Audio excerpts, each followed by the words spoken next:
Can you give us a sense of what some of your members are experiencing? Because bushfires first, which was a dreadful hit to Australia's reputation, and now the coronavirus. Yeah, look, it has been a bit of a perfect storm. You know, you've had the bushfires, which have radically affected the whole country, and I think to a degree trashed our international image. There's going to be a lot of rebuilding work necessary, because it doesn't matter where in the world you were, you saw those images of fire. And so many people think that places like Uluru and far north Queensland have been affected, and of course that's not the case.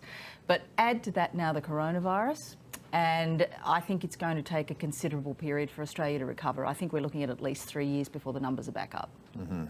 So, yeah, the RBA Deputy Governor Guy Debelle was talking about this. He sees tourism exports or exports for education falling 10% in the March quarter. Is that pretty much in line with the numbers you've got?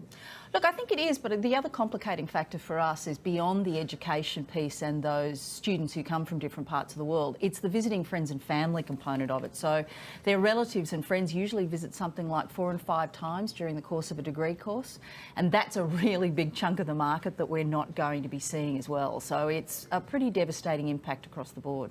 Yeah, in terms of young people, working travellers 18 to 30 being offered a year's work on a working holiday maker visa, but shortage of workers isn't really the issue here, is it? Is that likely to boost traveller numbers?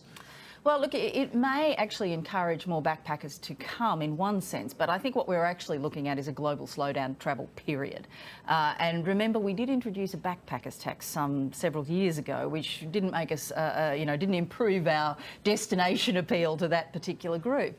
I think the big issue for us now is going to be how much of the domestic market can be shifted in to fill the gap in the medium term. That's going to be the big trick, and probably the Aussie dollar is our friend in that space.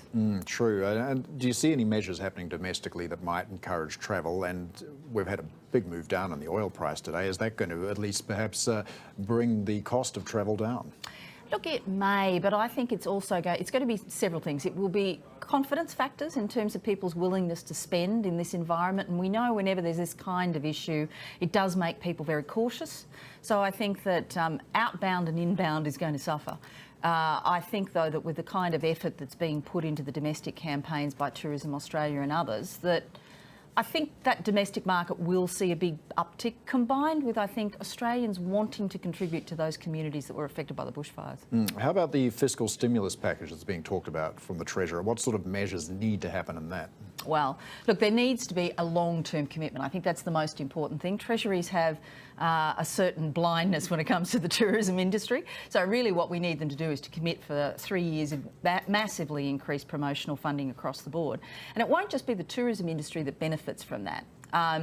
It will be the farming industries, agriculture and the manufacturing sectors, for whom so much of what they use comes in the belly of a passenger jet now in and out of Australia. So it's more than just the tourism industry.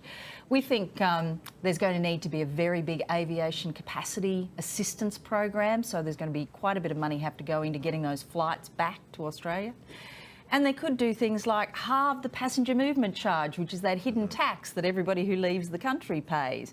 So there's a range of things that they could do. And of course, tax breaks for people who holiday at home would be very nice too.